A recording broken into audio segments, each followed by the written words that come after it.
Critical pa rin ang lagay ng 16 anyos na boksingerong si Jonas Joshua Garcia matapos makomatose dahil sa head trauma na tinamo niya sa isang boxing meet sa Zambales. Kinailangan namang sumailalim sa counseling ng kanyang nakatunggali dahil sa pag-aalala sa nangyari kay Jonas. May report si John Consulta. Sumasailalim ngayon sa counseling ang nakaboxing ni Jonas Joshua Garcia, ang binatang taga Bulacan na nakomatose matapos sumabak sa boxing match sa isang regional athletic meet sa Iba, Zambales. Labis daw kasing naapektuhan ang binata sa nangyari kay Jonas.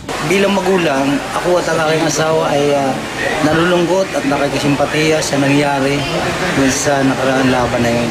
Mag-aalas 8 kagabi nang ilipat sa University of Santo Tomas o UST Hospital si Jonas. Ayon sa medical personnel na kasama ni Jonas sa ambulansya kagabi, clinically brain dead daw ang binata. Nagkaroon kasi ng pamumuo ng dugo sa kanyang utak.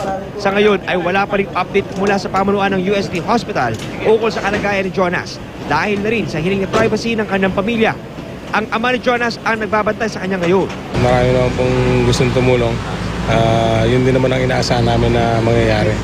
Sa Lunes, inaasahang darating mula Japan ang ina ni Jonas para makitang personal ang kanyang kondisyon. Inaantabayan na naman ang ilalabas na rekomendasyon ng pulisya at NBI para maiwasang maulit ang nangyaring insidente. Ayon sa kambal ni Jonas na si Raven, masama raw ang ikot ng siya ni Jonas bago pa sumabak sa laban. Pinanood ni Raven kanina ang video ng laban ng kambal. Diyan po, nakikita ko na napapagod na po siya ngayon. Alam kong nanghihina po siya dyan. Maaring wala na sa kondisyon yung katawan ng kapatid mo. Bakit mo nasabi yan? Kasi po, ayun nga po, sa sobrang din pagod po ng training, agad-agad po silang aalis na wala pong pahinga. Tapos sasabak na lang po. Kaya po, kulang po talaga training ng kapatid ko. Hindi po katulad ng training ko. Si Raven dapat ang ipapadala ng kanilang paaralan para sa boxing meet. Ngunit hiniling daw mismo ni Jonas na siya na lang ang sumabak dahil huling taon na niya sa high school. 3 taon na nagbaboxing si Raven, kaya siya na rin ang tumayong trainer ng kapatid. Sa tingin mo ba nung dumugo yung ilong niya, dapat tinigil na yung laban? Opo, dapat tinigil na po yun. Bakit? Kasi po, alam mo po, delikado na nga po yun. Kapag dumugo po ng ilong, akala po nila dito lang po yan. Hindi po nila alam na kung dito po nanggaling, na gumanon nga po, na harap pong sa ano nga po, harap talaga pong hindi na nga po maganda ilagay na po yun. Na dapat po lang po yun, dumugo na po yung ilong niya, huminto na po. Hindi pa rin nawawala ng pag-asa ang pamilya. Nagigising din si Jonas.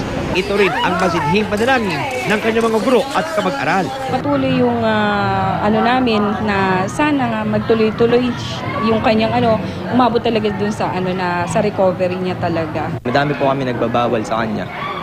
Pero gustong niya talaga. Giit ng pinuno ng DepEd Region 3, pumasa si Jonas sa lahat ng medical test at requirement ng palaro. The child met all the medical certificates duly signed by government doctors. Ngunit paniwala ng NBI, meron dapat managot sa nangyaring aksidente sa ring. Hawak na nila ngayon ang medical records, scorecards at video ng laban at iba pang dokumentong makakatulong sa investigasyon. Kung meron pang violation na commit. Kasi ito, alalahan mo, minor de edad to. And then, kung may mga medical certificate siya, kung yung rules mismo na sunod. John Consulta, GMA News.